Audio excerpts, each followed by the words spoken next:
السلام علیکم ورحمۃ اللہ وبرکاتہ. وعلیکم السلام ورحمۃ اللہ وبرکاتہ. یہ بتائیے کہ کس کس نے سورۃ یوسف پڑھی ہوئی ہے؟ تو اس کا مطلب زیادہ لوگ تعلیم القرآن کے ہیں. تعلیم اسلام کے کتنے لوگ ہیں؟ یہ بھی کافی ماشاء اللہ. 8th کلاس میں؟ اچھا, اس میں ہے. کون سے گورنمنٹ اسکولز میں؟ سب میں تھی. اور آپ اس کا ترجمہ بھی یاد کرتے تھے؟ اچھا, گڈ. تو آپ کو فرق کیا محسوس ہوا جنہوں نے پڑھی ہے؟ کہانی.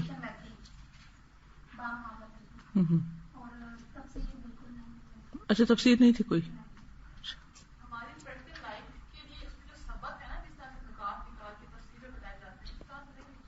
اوکے, ٹھیک ہے. تو آج آپ اداس ہیں, پرسکون ہیں؟ آپ لوگوں کو تنہائی اچھی لگتی ہے یا رش؟ سارے تنہائی پسند ہے. میں ہوتی تو کہتی جس حال میں اللہ رکھے وہی اچھا. لیکن پرسنلی مجھے غور و فکر کرنا اور سوچنا اچھا لگتا ہے.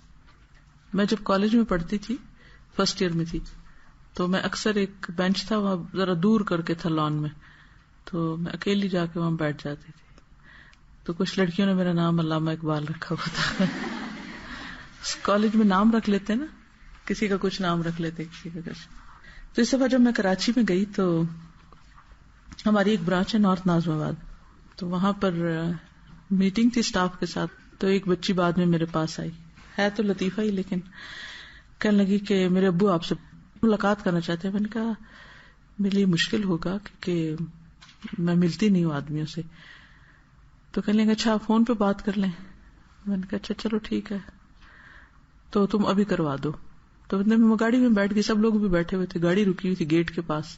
تو کہنے لگے بہن میں آپ کو کافی عرصے سے سن رہا ہوں, تو مجھے اقبال کو پڑھنے کا بہت شوق تھا اور میں نے بہت شعر یاد کیے اور بہت میں سر دھنتا تھا. کہتے کہ جس دن پہلا دن میں نے آپ کا لیکچر ریڈیو پر سنا تو میں نے کہا کہ یہ اقبال کی بہن معلوم ہوتی ہے. کہتے اگلے دن سنا تو میں نے کہا نہیں یہ تو ماں معلوم ہوتی ہے. کہتے تیسرے دن میں نے کہا نہیں یہ تو اقبال کی نانی ہے. میں چپ رہی, ہنس بھی نہیں سکتی تھی, ظاہر آدمی سے بات ہو رہی تھی, لیکن ہر ایک اپنا انداز ہوتا ہے نا بات کرنے کا.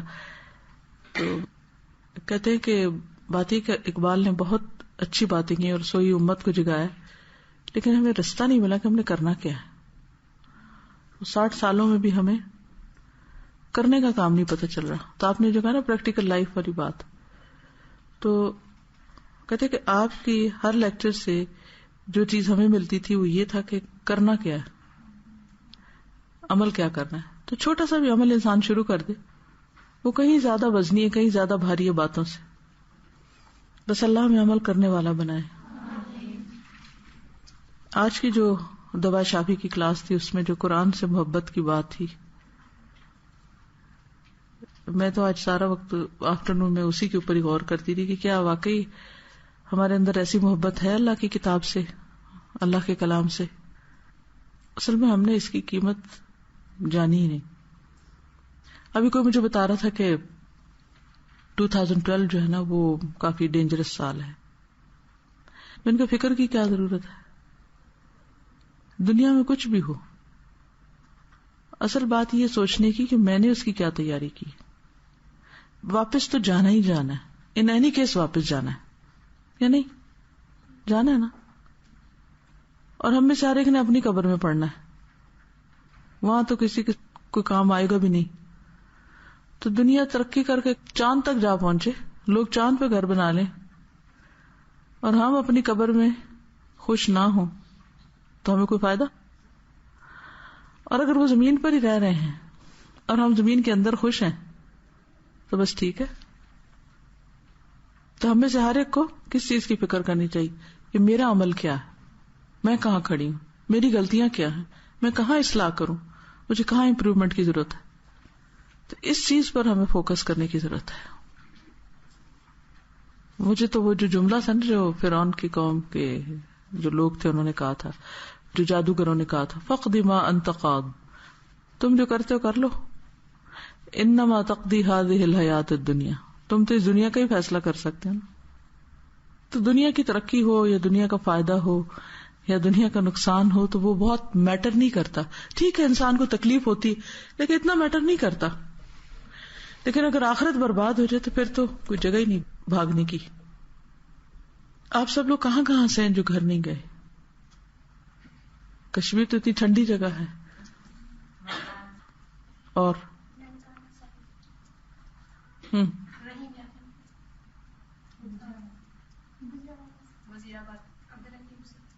کتنے عرصے بعد گھر جاتے ہیں؟ Very good. کون سی عید, بڑی کی چھوٹی؟ بڑی عید کے بعد. میں جب خود پہلی دفعہ ہاسٹل میں گئی تھی تو پہلی دفعہ تو مجھے بہت رونا آیا تھا, اور میرا خیال ہے کہ 1-2 مہینے کے بعد میں آئی تھی گھر. اس کے بعد تو کافی عرصہ میں نہیں آتی تھی کیونکہ مجھے ٹائم ہی نہیں ہوتا تھا جانے کا. مجھے ہوتا تھا کہ جاؤں گی تو وقت ضائع ہوگا, آنے جانے میں وقت لگے گا. چلیے پڑھ لیتے ہیں کیونکہ باتیں تو ختم نہیں ہوگی. تو کل ہم نے کیا سوچا تھا کیا کریں گے؟ سوچنے والے چلے تو نہیں گئے چھٹی پہ؟ شہد کی مکھی پہ غور و فکر. ہاں, تو مزید کیا سیکھا آپ نے شہد کی مکھی کا؟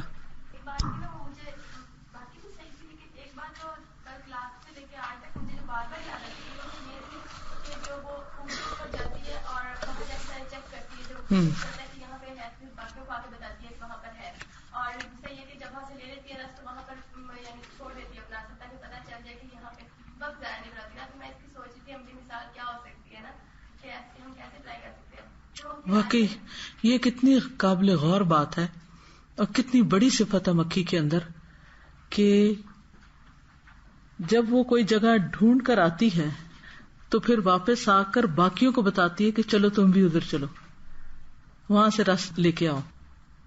اگر ہمیں کوئی خیر پتہ چلے ہم دوسروں کو بتاتے ہیں کہ چلو تم بھی ادھر چلو. مثلاً اب تربیتی کورس ہو رہا ہے, آپ میں سے کتنے لوگوں نے کسی کو بتایا؟ خود آپ کو بھی پتا ہے کہ ہو رہا ہے؟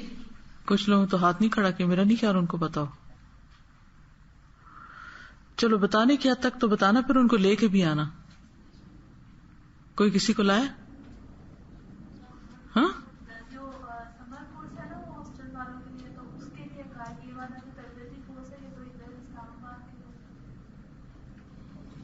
اوکے. تو بہرحال ہم یہ بہت ہی زبردست کوالٹی ہے. آپ نے دیکھو گا کبے کو اگر ایک ہڈی نظر آ جائے نا تو کیا کرتا ہے, کتنا شور مچاتا ہے اور اٹھا کے اس کو پھینکتا ہے, دکھاتا ہے, پھر سارے آ جاتے ہیں. اسی طرح اور بھی کئی جانور کرتے ہیں. اور پھر اس سے بڑی کوالٹی کہ جہاں سے رس چوسا جا چکا ہوتا ہے وہاں پر وہ نشانی چھوڑ کے جاتی ہے کہ کوئی اور یہاں آ کے نہ بیٹھے تاکہ اس کا وقت ضائع نہ ہو. کتنی بڑی کوالٹی ہے یہ, اور کتنی ترتیب ہے کہ یہ کام ہو چکا ہے, اس کو اب کوئی اور نہ چھیڑے, آگے چلے. اور کوئی چیز مجھے جو شہد کی مکھی میں سب سے زیادہ بات پسند ہے وہ یہ ہے کہ ایک جگہ کے اندر جو 80,000 مکھیاں ہوتی وہ کام کرتی. میرا حق میں یہ تھا کہ میں ہاسٹل میں مطلب کل تک میں نہیں ایڈجسٹ کر پا رہی تھی نا کہ ایک روم میں بیٹھتے ہیں. تو میرے آج سارا دن یہ غور فکر کیا کہ ہمیں بھی ایڈجسٹ کرنا چاہیے, سیکھنا چاہیے مل جل کر. الحمدللہ اچھا دن گزرا. اصل میں سوچ بدلنے کی ضرورت ہوتی ہے نا. چیزیں وہی ہوتی, ماحول دنیا نہیں بدلتی زیادہ, خود کو بدلنا ہوتا ہے. جب اپنا اندر تبدیل ہو جاتا ہے تو بہت سی چیزوں کے بارے میں نظر تبدیل ہو جاتی ہے تو انسان ٹھیک ہو جاتا ہے. یہ بات اچھی لگی کہ جب چھوڑوں کی تلاش کریں نکلتی ہے تو صبح بھی اندھیرا ہوتا ہے, ٹائم سے نکل جاتی. صحیح, ارلی مارننگ نکلتی, جیسے وہ ہیملٹن. اچھا آپ نے تو خیر ہیملٹن کا سنا نہیں. ہیملٹن ایک شخص تھا جو بالکل ان پڑھ تھا, ساؤتھ افریقہ کا, اور وہ پہاڑوں میں رہتا تھا, ننگے پاؤں پھرتا تھا, بکری کی کھال پہنتا تھا, کوئی اس کا خاص پیشہ نہیں تھا کچھ. تو جب وہاں اس علاقے میں کچھ نہیں تھا تو پھر وہ نوکری کی غرض سے شہر کی طرف آ گیا. وہاں ایک یونیورسٹی میں اس کو جاب مل گئی مالی کی گھاس کاٹنے کی, تو گھاس کاٹنے لگا. کھانے پینے کو کچھ زیادہ نہیں تھا, چنے چبا کے تو سو جاتا تھا وہیں زمین پہ, اور جو کچھ اس کو تنخواہ ملتی تھی وہ گھر بھیج دیتا تھا. تو وہ یونیورسٹی جو تھی وہ میڈیسن میں اس کا کافی نام تھا. تو بہرحال ایک پروفیسر تھا, اس نے یہ غور کیا کہ جب زرافہ سر جھکاتا ہے نیچے پانی پینے کے لیے تو بے ہوش نہیں ہوتا, کیا وجہ ہے؟ تو اسے زرافے کا آپریشن کر کے دیکھنا چاہ کے اندر اس کا دماغ کیسے ہے. تو اس نے جب زرافے کو لٹایا اور اس کا آپریشن کرنے لگا تو اس نے سر ہلانا شروع کر دی. اب اس کو کوئی ایسا شخص چاہیے تھا کہ جو سر پکڑ کے رکھے. تو وہ کمرے سے باہر نکلا آپریشن تھیٹر سے, دیکھا سامنے ایک مالی گھاس کاٹ رہا, اس نے کہا ادھر آؤ. تو آ گیا, اس نے کہا ذرا یہ سر پکڑو اس کا. تو اس نے پکڑ لیا. اس نے ان کا میں نہیں پکڑتا, میں تو مالی ہوں, میں ہی کیوں پکڑوں, میرا کام نہیں. خیر پکڑ لیا اس نے. 8 گھنٹے تک سر پکڑ کے کھڑا رہا. اس دوران اور ڈاکٹر جو تھے وہ کافی بریک لیتے رہے, آتے رہے جاتے رہے, لیکن وہ وہیں کھڑا رہا 8 گھنٹے. اب اس کا یہ معمول بن گیا. سرجن اس کو بلاتا 8 گھنٹے یا جتنا بھی وقت ہوتا وہ اس کو پکڑ کے رکھتا, اور وہ چپ کر کے غور سے سنتا رہتا, کیونکہ وہ تو ایک لفظ نہیں جانتا تھا. تو صرف غور سے دیکھتا رہتا کہ یہ ہو کیا رہا ہے. اور کافی عرصے تک ایسے ہی کام چلتا رہا, اور ہر 8 گھنٹے وہ سر پکڑ کے پھر چپکے سے نکلتا اور جا کے اپنا گھاس کاٹتا اور اپنی محنت مزدوری کر کے پھر اپنے کام سے جاتا. اور ہر روز صبح 3 بجے نکلتا, 14 میل پیدل سفر کر کے آتا, اور 6 بجے کام میں لگ جاتا. لوگ اس کو دیکھ کے اپنی گھڑیاں ٹھیک کرتے تھے. تو اس کو مالی سے انہوں نے لیب اسسٹنٹ بنا دیا. تو زرافے کے سر پکڑ کے کھڑا رہے. کچھ عرصے کے بعد اس نے دیکھ کے تو آپریشن جن کے ہوتے تھے مریضوں وغیرہ کے, تو اس کو ٹانکے لگانے آگے, کیونکہ اس کی انگلیوں میں ہاتھوں میں صفائی بہت تھی. تو ایک دن میں 50 مریضوں کو ٹانکے لگاتا تھا. پھر اس کے بعد اس نے مزید غور و فکر کیا. تو اس دوران جگر ٹرانسپلانٹیشن کا جو شروع ہوا, تو اس نے اس دوران ایک ایسی رگ دیکھی, محسوس کی, یعنی صرف دیکھ کے, نام شام نہیں آتے تھے, لیکن دیکھ کے اس نے پتا کر لیا کہ جس کی وجہ سے وہ آپریشن کامیاب ہوا. اور اس کے بعد جتنی بھی ٹرانسپلانٹیشن ہوتی ہے جگر کی, اور جہاں کہیں بھی ہوتی ہے, کہتے ہیں کہ اسی کو ثواب جاتا ہوگا, کیونکہ سب سے پہلے اس نے اس کو ڈسکور کیا تھا. یہ کتنے انسانوں کی صحت اور زندگی بچانے کا ذریعہ بنا. پھر آہستہ آہستہ وہ اور ترقی کر گیا. پھر وہ خود سرجن بن گیا, پھر اور ترقی کر گیا. پھر وہ سرجنز کو ٹریننگ دینے لگا. 30,000 سرجنز کو اس نے ٹریننگ دی. پھر اس کو میڈیکل کا سب سے بڑا ایوارڈ دیا گیا. میڈیکل کا سب سے بڑا ایوارڈ دیا گیا اس کی اس ڈسکوری کے اوپر, جو اس نے کوئی رگ تلاش کی تھی, اور اس کے علاوہ بھی جو بھی اس نے کام کیے تھے. تو اب اسی یونیورسٹی کے سین میں وہ دفن ہے. جو بھی وہاں سے ڈگری لیتا ہے وہ پہلے اس کی قبر پہ جا کے فوٹو بناتا ہے, پھر وہ اپنے فیلڈ میں جاتا ہے, پھر کام شروع کرتا ہے. تو کس وجہ سے یہ اس کو ان پڑھ ہونے کے باوجود اتنا بڑا اعزاز کہاں سے ملا اور کیوں ملا؟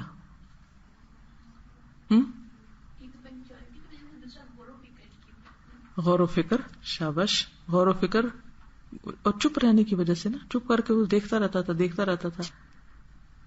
دیکھ کے اس نے کام سیکھ لیا, اور سن کے ڈاکٹرز بولتے ہوں گے ٹرمینالوجی اور ساری ایکسپلینیشن کرتے ہوں گے, تو وہ سنتا رہتا ہوگا کہ اچھا یہ ایسا ہو رہا ہے, ایسا ہو رہا ہے. پھر یہ کہ پریکٹیکل ایکسپیرینس تھا, he was in the field. اس نے کرنے سے سیکھا, سیکھ کے نہیں کیا, کرنے سے سیکھا, کر کے سیکھا. اور مستقل مزاجی, یس, پنکچوالٹی, ریگولیرٹی. ہاں, اور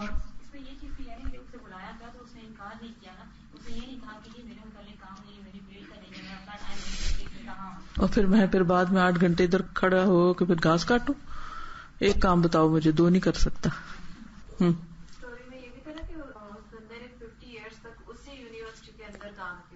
ایک چھٹی بھی نہیں کی. 50 سال اس یونیورسٹی میں اس نے کام کیا, جس میں سے ایک دن بھی چھٹی نہیں کی. میں ان دونوں کا سن کے نا سوچ رہی تھی کہ جس طرح بیز ہے نا, وہ بھی اپنی کوئین کے حکم کی پیروی کرتے ہیں, اور جو آپ نے بتایا اس کے لیے بھی ہے کہ جیسے اس کو بلایا اس نے کوئی چونچنا نہیں کی, جا کے روٹین سے کھڑا ہو جاتا تھا وہاں پہ, جو بنا دیا بنتا گیا. تو یہ بھی ہے نا ایک کامیاب ہونے کا پوائنٹ ہے کہ آپ لوگ اپنے جو سینئر ہے یا ہمارے اوپر ایک جو ذمہ دار ہے اس کو ہم لوگ فالو کریں, کوئی بھی بات مانے, کسی کام کو آر نہ سمجھے, جو ملے کرنا شروع کرے, کیونکہ ہر چیز سے انسان سیکھتا ہے. اور محنت تو بڑی سخت تھی, محنت ہی تو تھی, محنت محنت محنت محنت. اسٹوری میں یہ بھی پتا چلتا ہے اس نے فیسلٹیز کو ریکوائر نہیں کیا, وہ اپنے کام پہ فوکس تھا اور اس نے نہیں ریکوائر کیا کہ میں 8 آورس زیادہ لگا رہا ہوں تو میری اوور ٹائم دے. وہ گھنٹے نہیں گنتا تھا, ہم گھنٹے کا منٹ بھی گنتے ہیں. اور وقت ضائع نہیں کیا, بالکل. تو اب یہ آپ پر ہے کہ آپ کیا کرتے ہیں. زندگی تو گزر ہی جانی, جیسے بھی گزاریں گزر جائے گی, اس نے تو نہیں رکنا. لیکن ہم اپنے ساتھ کیا کر رہے ہیں. اور یاد رکھیں کہ صرف ڈیمانڈ کر کے کوئی قدر نہیں کرے گا آپ کی, کہ آپ قدر ڈیمانڈ کریں, آپ محبت ڈیمانڈ کریں, آپ عزت ڈیمانڈ کریں, میری لوگوں عزت کرو. ہاں, آپ ایسا کام کریں کہ لوگ کیا کریں, آپ کی عزت کریں, آپ سے محبت کریں, آپ کی قدر کریں. ٹھیک ہے. بسم اللہ الرحمن الرحیم. میانہ روی. حدیث میں آیا ہے کہ پیغمبر اسلام صلی اللہ علیہ وسلم نے فرمایا کہ وہ آدمی تنگ دست نہیں ہوگا جو اعتدال کا طریقہ اختیار کرے گا, کبھی غریب نہیں ہوگا. ما عال من اقتصد, اپنی آمدنی کے تقاضوں کو ملحوظ رکھتے ہوئے بقدر ضرورت خرچ کرنا اعتدال ہے. اس کو انڈر لائن کر لیں. اعتدال کیا ہے؟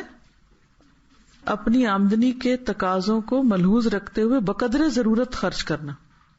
یعنی آمدنی آپ کی کتنی بھی ہو تو آپ خرچ کتنا کریں جو ضرورت کا ہے. اور جس آدمی کا حال یہ ہو کہ وہ اپنی آمدنی کی پرواہ کیے بغیر ہر چیز کے لیے خرچ کرتا رہے, خواہ وہ ضروری ہو یا غیر ضروری, تو ایسا شخص بے اعتدالی کے ساتھ خرچ کرنے والا انسان ہے. جو آدمی خرچ کے معاملے میں اعتدال کی روش اختیار کرے وہ ہمیشہ خوشحال رہے گا, اور جو آدمی بے اعتدالی میں مبتلا ہو جائے اس کو کوئی چیز تنگ دستی اور محتاجی سے بچانے والی نہیں, وہ غریب ہی رہے گا. اس اصول کا تعلق صرف مالیاتی معنوں میں آمد و خرچ سے نہیں بلکہ وہ زندگی کے تمام معاملات سے تعلق رکھتا ہے. آمد و خرچ کی طرح دوسرے معاملات میں بھی ایک اعتدال کا طریقہ ہے اور دوسرا بے اعتدالی کا. جیسے آج بھی ہم نے پڑھا تھا نا, محبت کے درجے اور لذت کے درجے, ایکسٹریمز میں اعتدال. اس دنیا میں کامیابی صرف اس کو ملتی ہے جو بے اعتدالی سے بچتے ہوئے اعتدال کی روش اختیار کرے. ہر چیز میں ماڈریشن. کسی سے آپ کی دوستی ہو تو ضروری ہے کہ آپ دوستی کو اعتدال کے دائرے میں رکھیں. اگر آپ نے اس کا لحاظ نہیں کیا تو عین ممکن ہے کہ آپ کی دوستی آخر کار پشیمانی کا سبب بن جائے. اسی طرح کسی سے آپ کا اختلاف ہو جائے تو ضروری ہے کہ آپ اختلاف کو اختلاف کے دائرے میں رکھیں, اس کو نفرت اور دشمنی کی حد تک نہ لے جائیں. اختلاف اگر اختلاف کے دائرے میں ہو تو وہ کسی وقت ختم ہو سکتا ہے, لیکن جب وہ بڑھ کر نفرت اور دشمنی بن جائے تو اس وقت اس کا ختم ہونا انتہائی حد تک دشوار ہو جاتا ہے, بہت مشکل ہو جاتا ہے. ہر آدمی کو اپنی زندگی کی تعمیر کے لیے جد و جہد کرنا پڑتا ہے. زندگی بنانے کے لیے ہر ایک کو بھاگ دوڑ کرنی پڑتی ہے. اس معاملے میں بھی ضروری ہے کہ آدمی اعتدال کا انداز اختیار کرے. وہ جب بھی کوئی اقدام کرے تو احتیاط کے ساتھ اقدام کرے. وہ جب بھی کوئی منصوبہ بنائے تو خواہش کی بجائے حقیقت پسندی کی رہنمائی میں بنائے. صرف یہ نہ سوچے کہ میرا دل چاہتا ہے تو میں ایسے کر لوں. وہ جلد نتیجہ دیکھنے کی کوشش نہ کرے. This is very important, underline this. پتا ہم کیوں فرسٹریٹ ہوتے ہیں؟ ہم جلدی نتیجہ چاہتے ہیں, جلدی سے سب کچھ ٹھیک ہو جائے. اپنے بارے میں بھی فرسٹریشن کا شکار ہو جاتے ہیں. ہم کہتے ہیں اتنا پڑھ لیا, عمل ہم کیوں نہیں کرتے؟ تو کیا اس طرح عمل ہو جائے گا؟ نہیں. فلاں نے تو اتنا کچھ پڑھ لیا, ابھی تک وہ یہ کیوں کرتا ہے, فلاں ایسا کیوں کرتا ہے. یہ چیزیں عام طور پہ ہم سوچتے ہیں. لیکن بات یہ ہے کہ جلدی نہیں، بلکہ تدریج کے اصول کے مطابق اپنے کام کو آگے بڑھائے. اعتدال کا طریقہ کامیابی کا طریقہ ہے اور بے اعتدالی کا طریقہ ناکامی کا طریقہ ہے. کیا سمجھ آیا آپ کو؟ بات کی ہوں نا آمدنی کا، آئی تھنک اس کے اندر ایک یہ اس کے نتیجے میں کیا ہوتا ہے کہ ہم لوگ جب اعتدال سے خرچ نہ کرتے تو جب ہمارے پاکٹ منی ختم ہو جاتی ہے تو پھر اگلا اسٹیپ ہمارا کیا ہوتا ہے؟ دوسروں سے مانگتے ہیں، دوسروں سے مانگنا، اور پھر چوری، اور پھر وہ سارا جو کرتی ہے نا، پھر سے جب اپنے پاس ختم ہو جاتا ہے پھر اگلے سے مانگنا، جب مانگنے میں پھر ہیزیٹیٹ کرتے ہیں تو پھر اگلا اسٹیپ چوری ہوتا ہے. صحیح. تو اس لیے یہ اعتدال بہت امپورٹنٹ ہے ہر چیز میں. بالکل. اور دوسری بات جو انہوں نے پاکٹ منی کی بات کی ہے نا، تو جب پاکٹ منی ہماری ختم ہو جاتی ہے، ہم جب دوسرے کسی سے ادھار لیتے ہیں تو جب نیکسٹ منتھ ہماری پاکٹ تو ادھار میں پہلے خرچ ہو جاتی ہے، ختم ہو جاتی ہے، پھر وہیں کھڑے ہوتے ہیں. اور ہاں جی، مطلب جب بھی میں اس لفظ کو سنتی تھی نا تو میں سمجھتی تھی کہ کامیابی کا مطلب ہے کہ اپنے پیسے کیسے یوٹیلائز کریں گے. لیکن جیسے کہ انہوں نے بتایا کہ آپ کے جو ریلیشن ہیں اس میں بھی آپ اعتدال کریں گے، آپ کی جو فرینڈ شپس ہیں. اب ہم یہ سمجھتے ہیں کہ اچھا میری فرینڈ ہے، اس کے ساتھ ہم جو کچھ بھی کر لیں انسانیت کے لیے کریں، وہ میری دوست ہے. کسی بھی اور پروفیشن میں تو ہم کتنی انسانیت کے رشتے سے کر لیں تو ہم اس بات کو ایک اعتدال کے رستے سے ہٹ جاتے ہیں، ایک ایکسٹریم پہ چلے جاتے ہیں. بالکل ٹھیک. زندگی کے ہر ایسپیکٹ میں جو نا ایک ماڈریشن کی جو بات ہے نا بہت ضروری ہے. بالکل، تبھی بیلنس رہتا ہے نا. جب بیلنس رہتا ہے پھر انسان اچھی طرح کام کر سکتا ہے.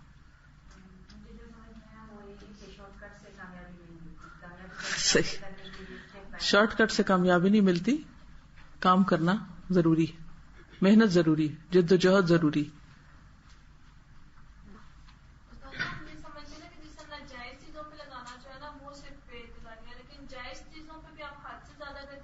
بالکل صحیح ہے، بہت اچھی بات کی انہوں نے.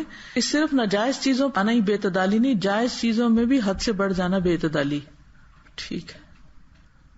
اس میں یہ بھی پوائنٹ آتا ہے نا کہ اگر ایک جگہ پہ رہ رہے ہوں، اختلاف ہو جائے تو اس کو مخالفت میں چینج نہیں کرنا. ہاں، اگر ایک جگہ رہ رہے ہیں اور کسی سے اختلاف ہو جائے تو اس کو نفرت اور مخالفت میں نہ بدل دے، پھر اس سے حالات بہت بگڑ جاتے ہیں اور کیا کرایا بھی ضائع ہو جاتا ہے.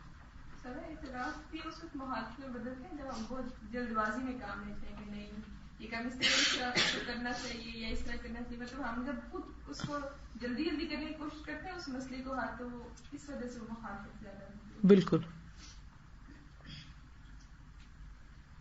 میں نے نا ایک سینگ پڑھی تھی کافی دیر پہلے، اب مجھے صحیح ورڈ تو نہیں یاد ہے، کہ مجھے اس وقت بھی بہت اچھی لگی تھی اور تب سے میں نے اس کو یعنی کہ یاد رکھا ہے.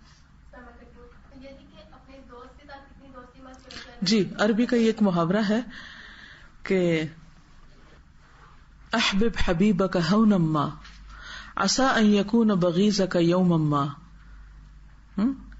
وابغض بغيضك هونا ما عسى ان يكون حبيبك يوما ما. اپنے دوست سے اعتدال میں محبت کرو، ہو سکتا ہے ایک دن تمہارا دشمن بن جائے تو کتنا نقصان دے گا. سارے تمہارے راز اس کے پاس ہوں گے اور وہ ان کو تمہیں بلیک میل کرے گا. اور اسی طرح جس سے تمہیں اختلاف ہے، مخالفت ہے، دشمنی ہے، اس کے ساتھ بھی اعتدال کا معاملہ کرو. ہو سکتا ہے کسی دن تمہارا دوست بن جائے تو تمہیں بہت سخت شرمندگی ہو کہ تم ماضی میں اس کے ساتھ کیا زیادتیاں کر چکے ہو. اس طرح ہم بچوں کو کوئی نصیحت ایک دن کرتے ہیں، ایک دو بار کہ نماز پڑھو یا کچھ اور بھی نصیحت، تو اگلے دن دیکھتے ہیں آج اس نے پڑھی ہے یا نہیں پڑھی تو اس کو گرجنے لگے تو میں کہتا ہے تو ابھی تک کیوں صحیح. تو پڑھنے لگ جاتے ہیں اس سے اور بھاگ جاتے ہیں. ایک تو یہ ہے کہ بقدر ضرورت خرچ کرنا اعتماد ہے. یعنی ہم لوگ کیا کرتے ہیں کہ بہت ہی ایکسپرٹ بھی یہ بھی سوچ کے پروجیکٹ کر لیتے ہیں کہ ہم افورڈ کر سکتے ہیں. Good point. یہ کہتی ہیں کہ اعتدال نام ہے بقدر ضرورت خرچ کرنے کا. جتنا ضرورت ہے اتنا خرچ کرو. بعض اوقات ہم اس لیے بہت ساری چیزیں خرید لیتے ہیں کہ ہم افورڈ کر سکتے ہیں، ہمیں کیا مشکل ہے، یہ بھی لے لو، یہ بھی لے لو، یہ بھی لے لو. اور پھر کیا ہوتا ہے اس کے بعد سنبھالنی پڑتی، ببالے جان بنی رہتی. تو بقدر ضرورت والی بات جو ہے نا یہ یاد رکھنے کی. کبھی بھی کوئی چیز لینے لگے، کرنے لگے تو آپ کو اس کی ضرورت ہے مجھے، اور ہے تو کیوں ضرورت ہے.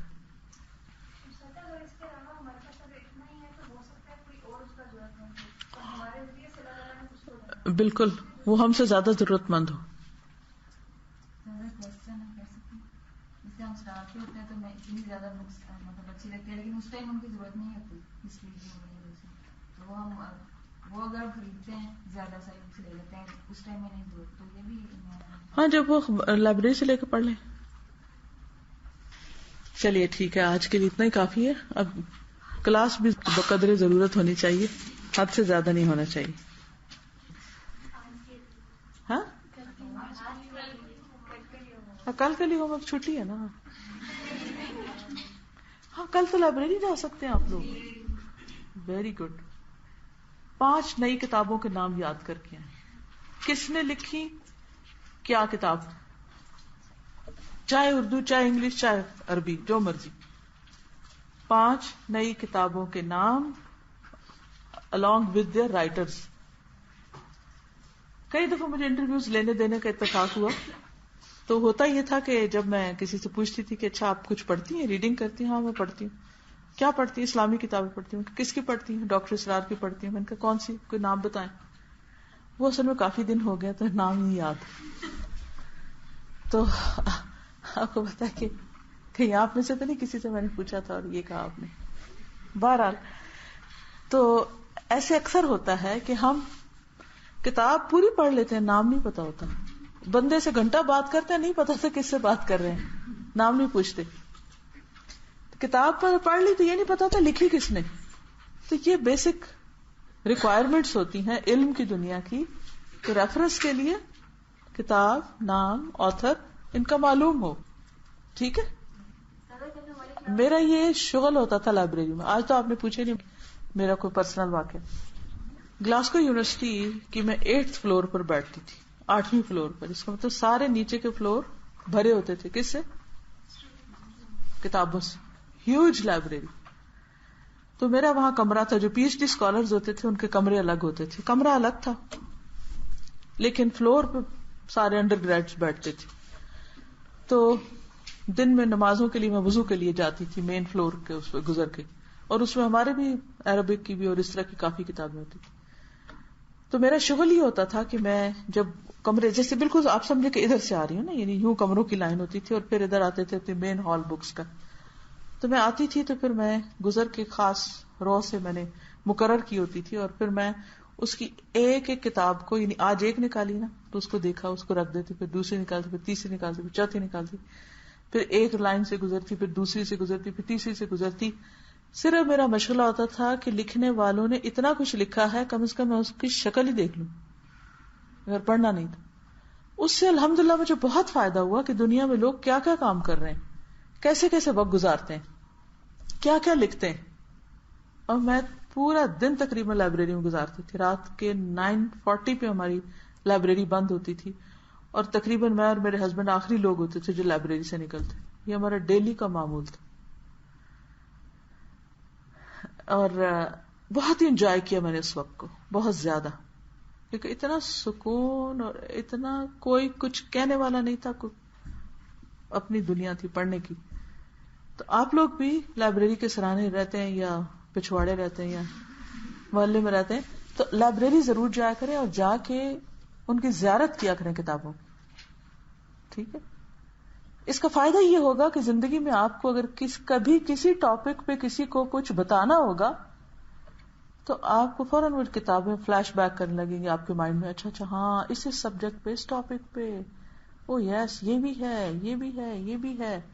پھر آپ اس کو بتا دیں گے کہ اچھا فلاں چیز وہاں جیسے پڑھ لو. کتاب پڑھنا ایک علم ہے، لیکن کتابوں کے نام جاننا بھی ایک پورا فن ہے. جب میں ایم اے میں پڑھ رہی تھی تو ہمارے ایک ٹیچر نے کہا کہ توفیق الحکیم کی کتابوں کے نام لکھ کے لے آئے. میں نے کہا یہ کوئی اسائنمنٹ ہے، یہ بھی کوئی کام ہے جو ٹیچر نے مجھے دیا؟ بے وقوف. میں اپنے آپ کو بے وقوف کہہ رہی تھی، مجھے پتہ ہی نہیں تھا کہ یہ بھی کوئی کام ہوتا ہے. میں نے کہا اس نے لکھی ہیں کتابیں، وہ کہیں لکھی ہوں گی، بس ٹھیک ہے، یہ کوئی نالج تو نہیں نا. تو پھر میں لائبریری میں گئی. میں نے ٹیچر سے کہا کہاں سے ڈھونڈوں؟ انہوں نے کہا کہ اس کی ایک کتاب کو لو، اس کے پیچھے دیکھو کہ اور کتابوں کے نام ہیں. اچھا میں نے وہ دیکھا تو ایک کتاب کے پیچھے اور کتابوں کے نام. پھر میں نے کہا اچھا یہ ساری ہو گئی ہوں گی؟ کہا نہیں، کوئی اور کتاب، ان کتابوں کی جو لسٹ ہے اس میں ایک اور دیکھو، اس کے پیچھے دیکھو کوئی ایکسٹرا تو نہیں لکھی، پھر اس کے پیچھے دیکھو، پھر دیکھو اس کے بارے میں کس کس نے لکھا، انہوں نے کون کون سی کتابیں مینشن کی، ہر جگہ سے پڑھ کے پوری ایک لسٹ بنا کے لاؤ. تو اس میں مجھے کافی نمبر اچھے مل گئے تھے، لیکن اتنا ٹائم لگا تھا اس ریسرچ میں. یہی ریسرچ ہوتی ہے، ڈھونڈنا، ایک ایک پھول سے رس چوسنا. اچھا ہم تو پتا چلے، ہم کو پتا چلے، ہم کسی کو نہیں بتاتے، وہ بھی جا کے اسائنمنٹ کر لے گا. یونیورسٹی میں عام طور پہ یہ ہوتا ہے، لیکن شاید کی مکھیاں تو جا کے بتاتی ہیں ادھر رس ہے، چلو چلتے ہیں. یہ فرق ہے. تو بہرحال آپ بھی 5 کتابیں اپنی پسند کی کوئی بھی لے لیں، ان کے نام لے لیں، ان کے رائٹر لکھ کے لے آئیں. ٹھیک ہے، پھر مجھے بتائیے گا کہ کیا. اور پھر انشاءاللہ ایک راز اور دوں گی لائبریری سے فائدہ اٹھانے کا، انشاءاللہ مجھ سے پوچھیے گا، پھر بتاؤں گی. السلام علیکم ورحمۃ اللہ.